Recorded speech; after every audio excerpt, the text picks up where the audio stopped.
জয়িতা মনে জয়িতা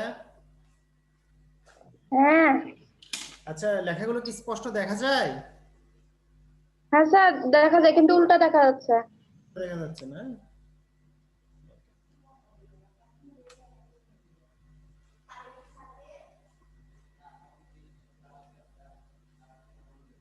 এখন এখন পরিষ্কার দেখা যাচ্ছে না, ঝাপসা দেখা যাচ্ছে। ব্যবসা দেখা যাচ্ছে কিন্তু সিধা দেখা যায় তো। হ্যাঁ সেটা দেখা যাচ্ছে। সিধা দেখা যাচ্ছে না?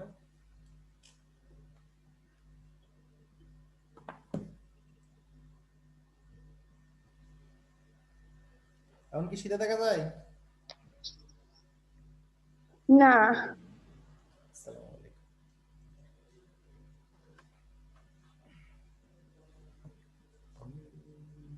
একটু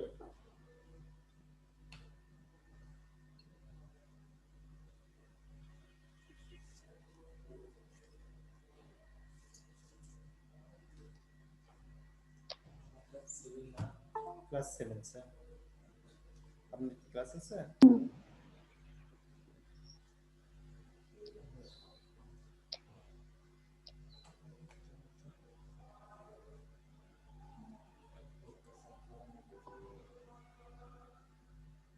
এখন স্পষ্ট দেখা যায়? হুম। বাবা এটা হলো আমরা যে অধ্যায়টা শুরু করেছিলাম তাপ ও তাপমাত্রা, এই অধ্যায়ের এই কটা ক হ্যাঁ। হোমওয়ার্ক দিব, তোমরা একটু উঠায় নাও, খাতা কলম নিয়ে একটু উঠায় নাও, তারপরে কথা বলবো। উপরে লিখে দিয়েছি দেখো, জ্ঞানমূলক প্রশ্নের জন্য, জ্ঞানমূলক প্রশ্নের জন্য সবাইকে আমি 5 মিনিট সময় দিব, এর ভিতরে এটা লিখে নেবে। Arpita yes sir. দেখা যায় বাবা? Yes sir. ইয়েস স্যার, ওকে। জ্ঞানমূলক প্রশ্ন, এই 8টি জ্ঞানমূলক প্রশ্ন সবাই একটু লিখে নাও, ক্লাসে এগুলো আলোচনা করব।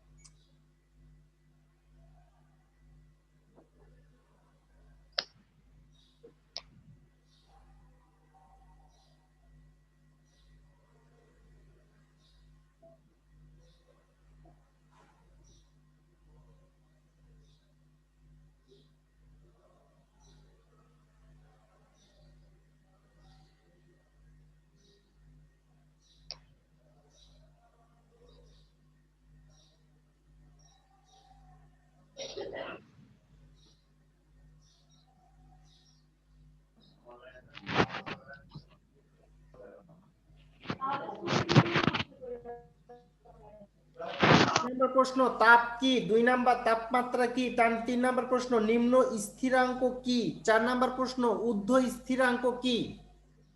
আমিনুর জি স্যার। বাবা কয় নাম্বার প্রশ্ন লিখতেছো? 4 নাম্বার। 4 নাম্বার, একটু দ্রুত হাত চালাও, এগুলো আলোচনা শুরু করব।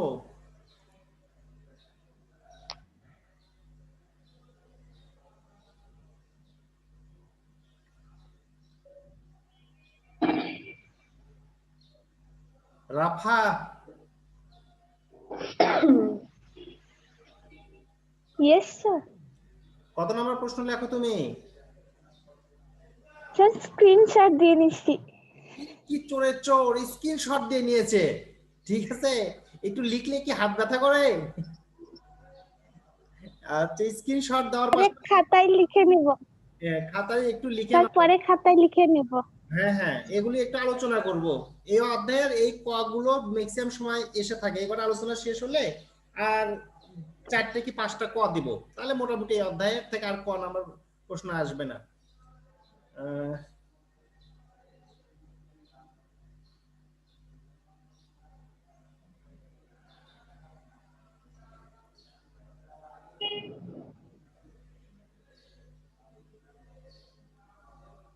সৌমিক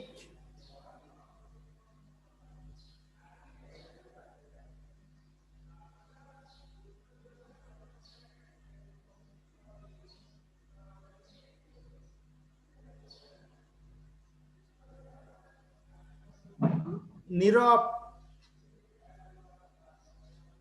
নীরব শুনতে পারো বাবা?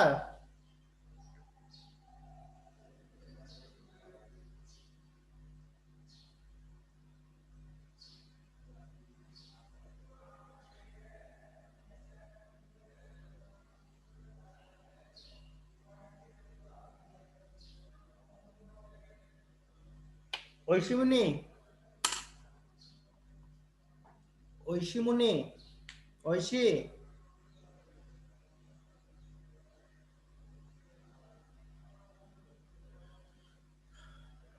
ওকে। অর্পিতা, অর্পিতা লেখা শেষ হয়েছে? স্যার না স্যার, আসলে সবগুলো স্যার বোঝা যাচ্ছে না। আমি একটু বলে দেই কোনটা কোনটা বোঝা যাচ্ছে না, আমি আরেকবার বলি একটু।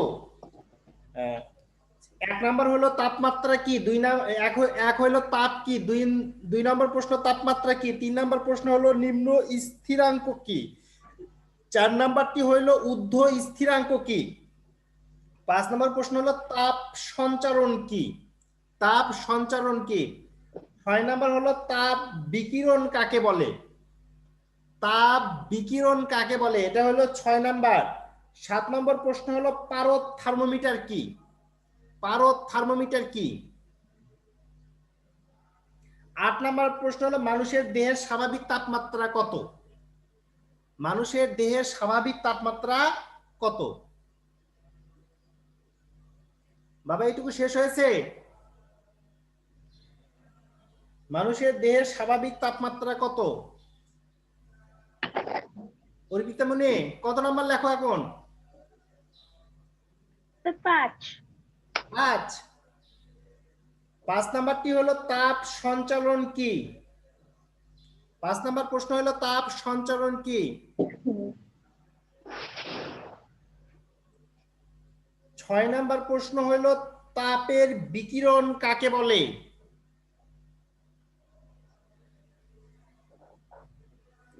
6 নম্বর প্রশ্ন তাপের বিকিরণ কাকে বলে। 7 নাম্বার প্রশ্ন পারদ থার্মোমিটার কি, 7 নাম্বার প্রশ্ন পারদ থার্মোমিটার কি। 8 নাম্বার প্রশ্ন মানুষের দেহের স্বাভাবিক তাপমাত্রা কত।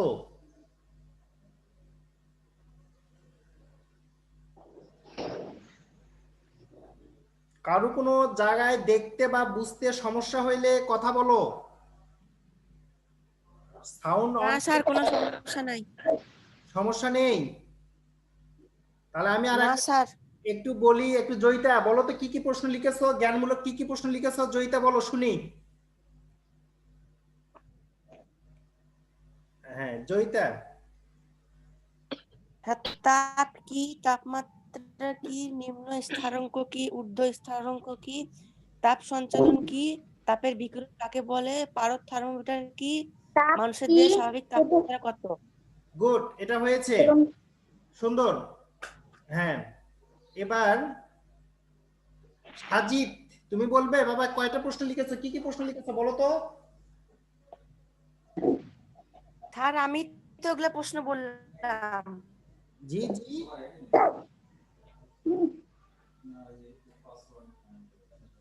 ওকে, সবার আশা করি ক হয়েছে। আমিনুর কয়টা লিখেছো?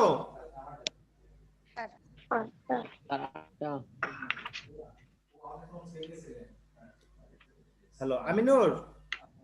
জি স্যার। একটু জোরে কথা বলো বাবা, শোনা যায় না তোমার কথা। 8টি লিখছি স্যার, 8টি। 8টি কি কি প্রশ্ন লিখেছো বলো তো। তাপ কি, তাপমাত্রা কি, নিম্ন শিরম কি, ঊর্ধ্ব শিরম্বং কি, না, তাপ সঞ্চালন কি। বানানটা ঠিক করে দে, একটু দেখে নাও। নিম্ন স্থিরাঙ্ক কি, নিম্ন স্থিরাঙ্ক, ঊর্ধ্ব স্থিরাঙ্ক, এই দুটো সংজ্ঞা আর একবার বলো একটু। নিম্ন স্থিরাঙ্ক আর ঊর্ধ্ব স্থিরাঙ্ক। জোরে বলো। আমার নিম্ন শৃঙ্খ আর হলো ঊর্ধ্ব শৃঙ্খ। তারপরে তাপ সঞ্চালন কি, তাপ সঞ্চালন কি, থার্মোমিটার কি, তাপের বিকিরণ কাকে বলে, পারদ থার্মোমিটার কি, হ্যাঁ, স্যার। মানুষের দেহের স্বাভাবিক তাপমাত্রা কত। এই 8টি ক নিয়ে আলোচনা শুরু করব। আর খ নাম্বারের জন্য আর 5 মিনিট সময় দিব, আর কয়েকটি খ লিখবে তোমরা। রেডি? দেখো খ নং প্রশ্নের জন্য, অনুধাবনমূলক প্রশ্নের জন্য দেখা যায়, স্পষ্ট দেখা যায়?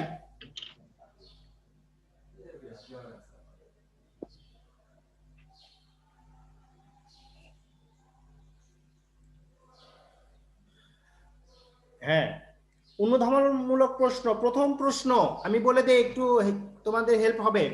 দয়া করে সবাই খাতা কলম নিয়ে বসবে, চেয়ার টেবিলে বসে ক্লাস করবে, কেউ শুয়ে থেকে ক্লাস করবে না, এবং লিখবে, স্ক্রিনশটের পাশাপাশি একটু লেখো। অনুধাবনমূলক প্রশ্ন। প্রথম প্রশ্ন, তাপ ও তাপমাত্রার মধ্যে পার্থক্য লিখো। প্রথম প্রশ্ন, তাপ ও তাপমাত্রার মধ্যে পার্থক্য লিখো। 2 নং প্রশ্ন, পরিবহন ও বিকিরণের মধ্যে পার্থক্য লিখো। পরিবহন ও বিকিরণ।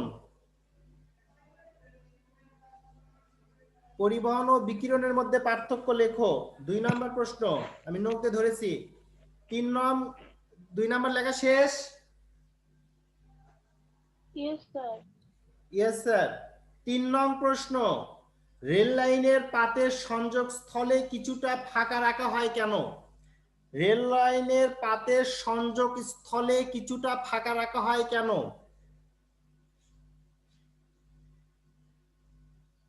রেল লাইনের সংযোগ স্থলে কিছুটা ফাঁকা রাখা হয় কেন? 4 নং প্রশ্ন, স্পষ্ট দেখা যায় কি? 4 নং প্রশ্ন। হ্যাঁ স্যার, দেখা যাচ্ছে।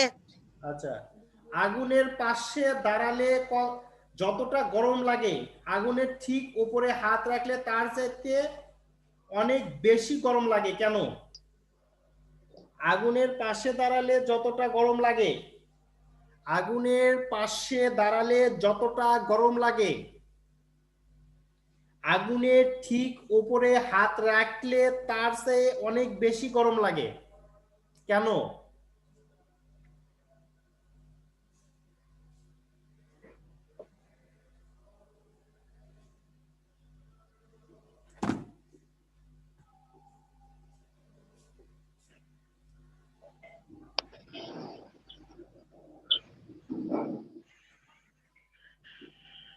হয়েছে? না। হয় নাই?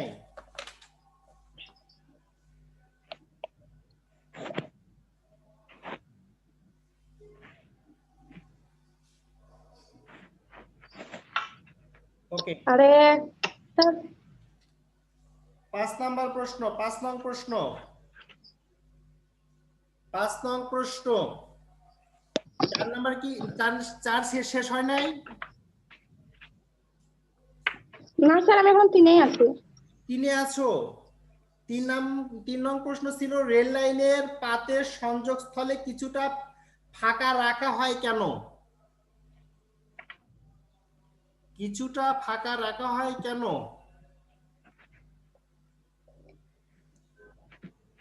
4 নং প্রশ্ন, আগুনের পাশে দাঁড়ালে যতটা গরম লাগে,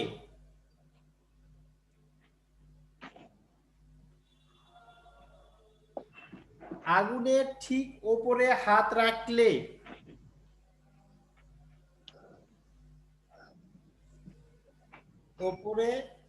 রাখলে তার চেয়ে অনেক বেশি গরম লাগে, এরকম হয় কেন?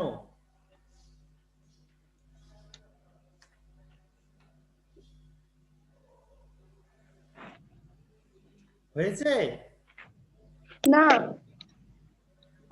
হ্যাঁ স্যার, হয়েছে। 5 নং প্রশ্ন লেখো। 5 নং প্রশ্ন, কাচের বোতলের ছিপি খুলতে অনেক সময় একে গরম করতে হয় কেন?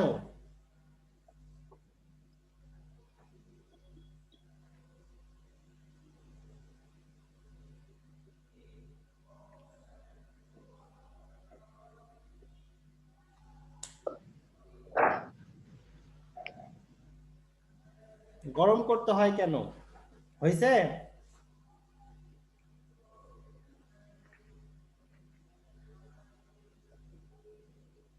6 নং প্রশ্ন, পারদ থার্মোমিটারে পারদ ব্যবহারের সুবিধা ব্যাখ্যা করো।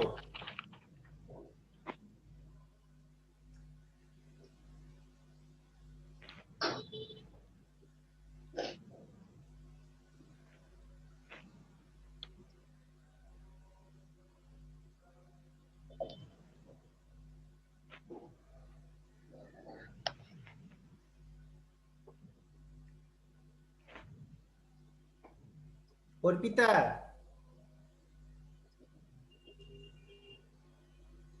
অর্পিতা তুমি ইয়েস কত নাম্বার প্রশ্ন লেখো তুমি? কত নাম্বার Yes, প্রশ্ন sir. লিখছো এখন? Sir 6 number 6 number. গুড। পারদ স্যার থার্মোমিটার। 6 নাম্বারটা হ্যাঁ, পারদ থার্মোমিটারে পারদের ব্যবহারের সুবিধা ব্যাখ্যা করো। 7 নং প্রশ্ন, পৃথিবীকে একই সাথে তাপের বিকিরক ও শোষক বলা হয় কেন?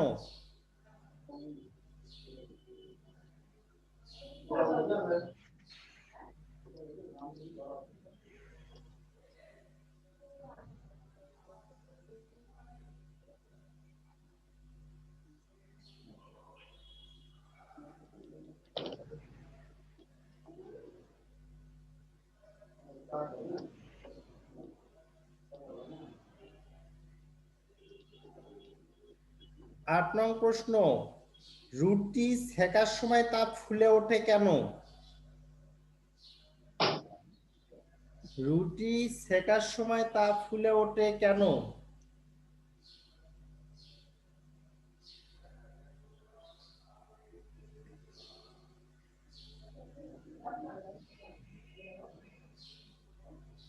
নয় নং প্রশ্ন, শীতকালে ঠোঁট ফাটে কেন? শীতকালে ঠোঁট ফাটে কেন?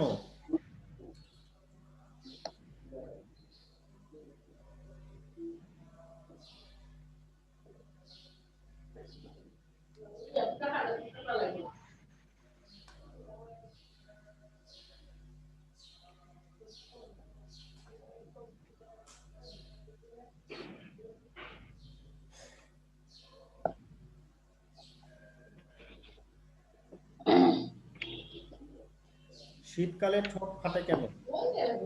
সবার লেখা শেষ? হ্যাঁ স্যার, লেখা শেষ। আমি আর 1 মিনিট দিব, যাদের একটু স্লো আছে লিখে নাও। স্যার 3 নাম্বার প্রশ্নটা আবার বলেন তো। 3 নং প্রশ্ন ছিল, রেল লাইনের পাতের সংযোগ স্থলে কিছুটা ফাঁকা রাখা হয় কেন? রেল লাইনের পাতের সংযোগ স্থলে কিছুটা ফাঁকা রাখা হয় কেন? সংযোগ সংযোগ স্থলে। আমি একটু কথা বলা শুরু করি। হ্যাঁ হয়েছে। ওকে। অর্পিতা, অর্পিতা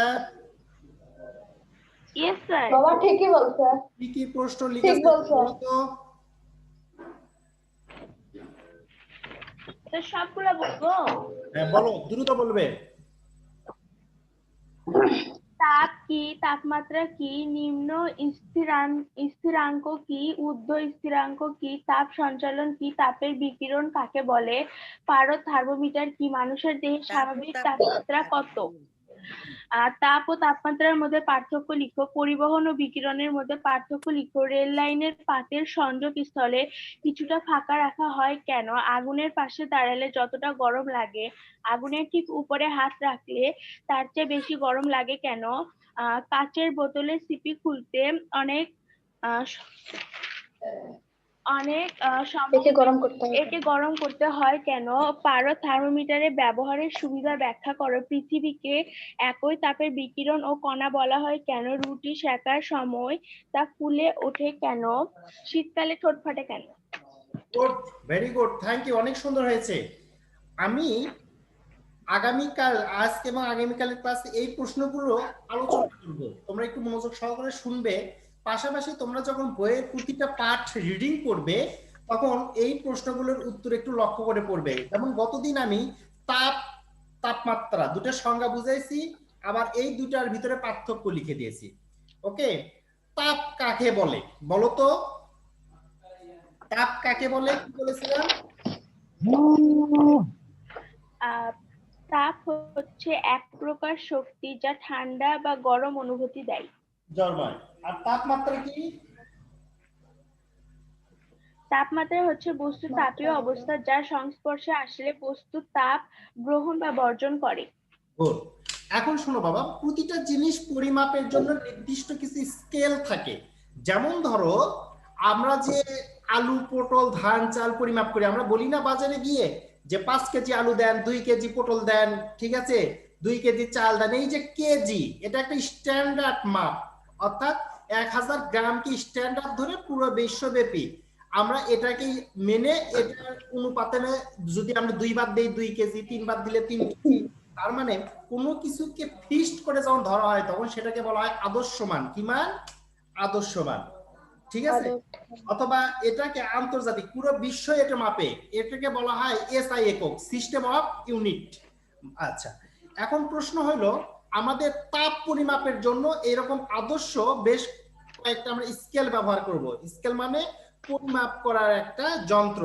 এই স্কেল পরিমাপ করার জন্য আমরা দুইটি তাপমাত্রাকে নির্দিষ্ট বা আদর্শ ধরে তিন ধরনের স্কেল তৈরি করব। তোমাদের বইয়ে সম্ভবত 2 ধরনের স্কেল আমরা দেখাবো। একটি ইউজ করব নিম্ন স্থির বিন্দু, এটা তোমাদের সংজ্ঞাতে লিখে দিয়েছি। আর একটি হলো ঊর্ধ্ব স্থির বিন্দু। এই দুটি সংজ্ঞা একটু লক্ষ্য করবে। যে আবারও একটু বলে দেই, পৃথিবীতে সকল কিছু পরিমাপের জন্য আদর্শ মান লাগে। যেমন ভর মাপার জন্য আদর্শ মান আমরা কেজি হিসাবে ইউজ করি। আমরা বলি না 1 টন দাও, 1 টন মানে কত? 1000 কেজি। তার মানে কেজিকে আদর্শ ধরেছি। ওকে, দৈর্ঘ্য মাপার জন্য আমরা মিটারকে আদর্শ ধরেছি, সময় মাপার জন্য আমরা সেকেন্ডকে আদর্শ ধরেছি। এইরকম টেম্পারেচার মাপার জন্য আমরা এখন নতুন কোন পদ্ধতি শিখব। এটা শেখার জন্য দুইটি আদর্শ মান বা আদর্শ স্কেল তৈরি করব। এই জন্য দুইটি বিন্দু লাগবে। একটিকে বলা হবে নিম্ন স্থির বিন্দু, নিম্ন মানে কম, আর একটিকে বলা হবে ঊর্ধ্ব স্থির বিন্দু মানে সর্বোচ্চ। নিম্ন স্থির বিন্দু কাকে বলে এটা সংজ্ঞাতেও আমরা লিখে দিয়েছি, যে নিম্ন স্থির বিন্দু বলতে আমরা বুঝি যে তোমাদের বইয়ে যে সংজ্ঞাটা লিখে দেওয়া আছে এর চাইতে সুন্দর সংজ্ঞা কোথাও পাবে না। তোমরা গাইড বই ফলো না করে তোমাদের যে মূল বইটা রয়েছে তোমরা চেষ্টা করবে তোমাদের মূল বই থেকে পড়ার জন্য। তোমাদের মূল বই অনেক সুন্দরভাবে সংজ্ঞা লিখে দিয়েছে যে স্বাভাবিক চাপে যে তাপমাত্রায় বিশুদ্ধ বরফ গলতে শুরু করে এই তাপমাত্রাটাকে বলা হয় নিম্ন স্থির বিন্দু। আবারও একটু বলে দেই যে স্বাভাবিক চাপে মানে স্বাভাবিক অবস্থায় বিশুদ্ধ বরফ গলে পানিতে পরিণত হওয়ার জন্য যে তাপ লাগে এটা কি বলা হবে? নিম্ন স্থির বিন্দু। কি বলা হবে? নিম্ন স্থির বিন্দু। 3 নাম্বার সংজ্ঞাতে ছিল যে নিম্ন স্থির বিন্দু কি, তাহলে সুন্দর করে তোমরা লিখবে। আবারও বলি, এই সংজ্ঞাগুলো যখন তোমরা নোট খাতায় উঠাবে বা নোট করবে তখন অবশ্যই তোমরা বোর্ড বই ফলো করবে, কোনো গাইড বই না। তোমাদের বোর্ড বইয়ে সবচেয়ে সুন্দর করে এই সংজ্ঞাটি লেখা রয়েছে। নিম্ন সংজ্ঞা কি বললাম এইটা বলো তো?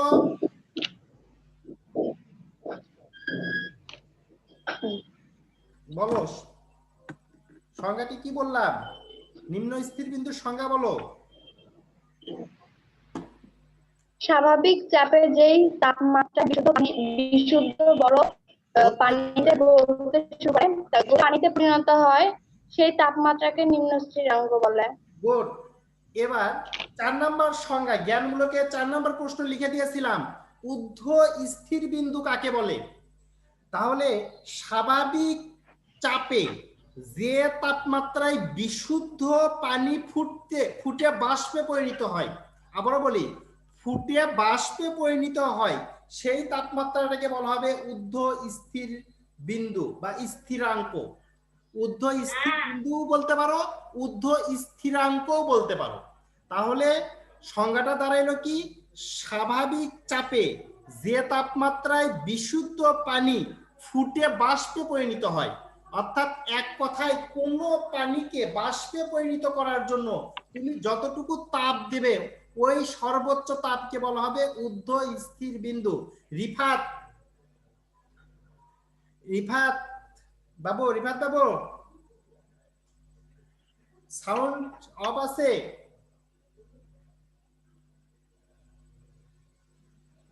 আচ্ছা রিফাত, ওকে, এবার একটু বুঝাই দিব। আমরা তাপমাত্রা পরিমাপের জন্য দুটি স্কেল ব্যবহার করব। স্কেল বলতে এরকম, তোমরা সবাই দেখেছো জ্বর মাপার জন্য আমরা থার্মোমিটার তৈরি করি। একটি হলো সেলসিয়াস স্কেল, অপরটি হলো Fahrenheit scale, degree Fahrenheit scale. এখন শোনো, সেলসিয়াস স্কেল তৈরি করার জন্য আমরা যে কোনো, তোমরা যেমন ইয়ে নিয়েছো কি বলে থার্মোমিটার দেখেছো, ঠিক এইরকম এর সর্বনিম্ন বিন্দু ধরবো 0 ডিগ্রি আর সর্বোচ্চ লিমিট ধরবো 100 ডিগ্রি। তাহলে সেলসিয়াস স্কেলের সর্বনিম্ন বিন্দু হইল 0 ডিগ্রি আর সর্বোচ্চ বিন্দু হইল 100।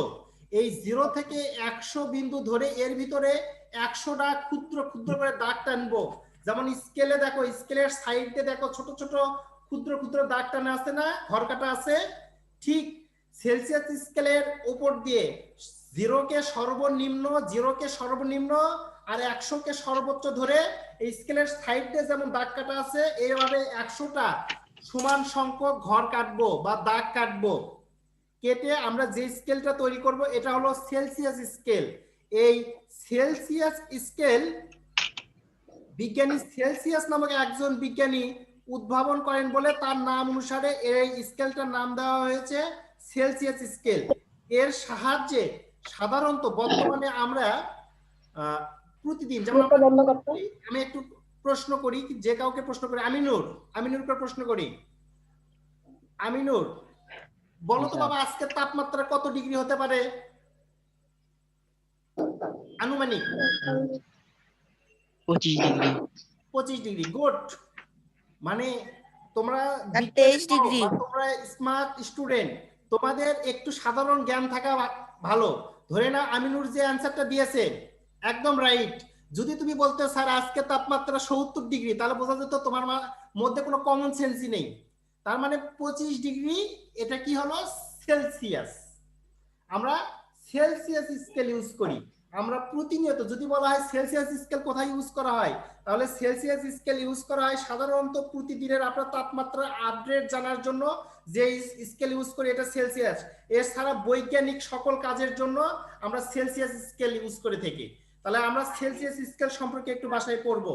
ওকে, এরপরে পড়বো আমরা ডিগ্রি ফারেনহাইট স্কেল। সাধারণত এটা ডাক্তারি স্কেলও বলা হয় থাকে, অর্থাৎ ডাক্তারি থার্মোমিটার। আমাদের শরীরে যখন জ্বর ওঠে, ঠিক আছে, আমাদের শরীরে যখন জ্বর ওঠে সেই ক্ষেত্রে আমরা, আমার কথা কি শোনা যায় না? পরিষ্কার শোনা যায়? হ্যাঁ, ইয়েস স্যার। ওকে, আমি কথা বলেছি কেননা আমি লিখতে কিছু সময় নষ্ট করেছি। ডাক্তারি থার্মোমিটার, অর্থাৎ জ্বর উঠলে আমরা যে থার্মোমিটারটা ইউজ করি এটাকে বলা হয় ফারেনহাইট স্কেল। কি স্কেল? Fahrenheit scale.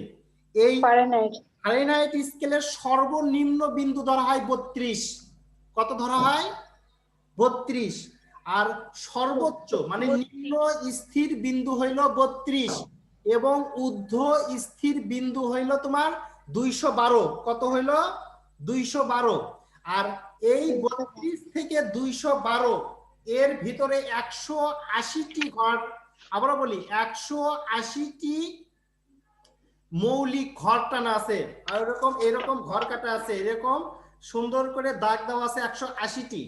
আচ্ছা, এটাও ওই একই কথাই যে এই স্কেলটি আবিষ্কার করেছেন ফারেনহাইট নামক একজন বিজ্ঞানী, তাই উনি ওনার নাম অনুসারে এই স্কেলের নাম দিয়েছেন ডিগ্রি ফারেনহাইট স্কেল। ঠিক আছে।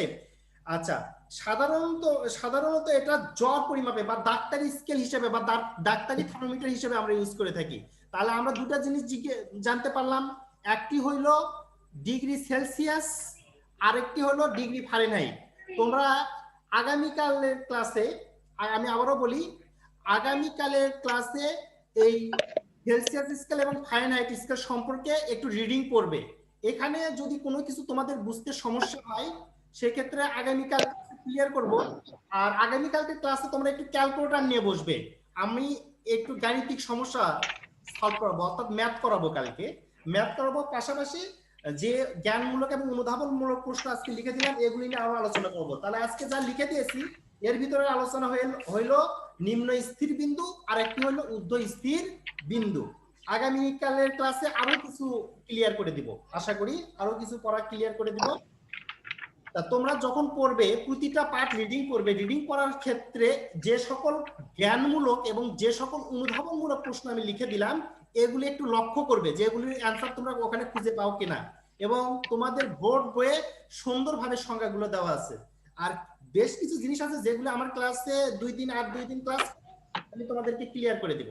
যেমন রেল লাইনের সংযোগস্থলে ফাঁকা রাখা হয় কেন, আগুনের পাশে দাঁড়ালে যেমন গরম লাগে আগুনের উপরে তার সাথে বেশি গরম লাগে, এই সকল প্রশ্ন 2 দিনের ক্লাসে ক্লিয়ার হবে। আশা করি তোমরা ক্লাসটা মিস করবে না, কেউ মিস করবে না, আগামী 2 দিনের ক্লাস মিস করবে না, আমি ক্লিয়ার করে দেবো আগামী 2 দিনের ক্লাসে। তো আজকে আমার ক্লাস টাইম শেষ হয়ে গেছে।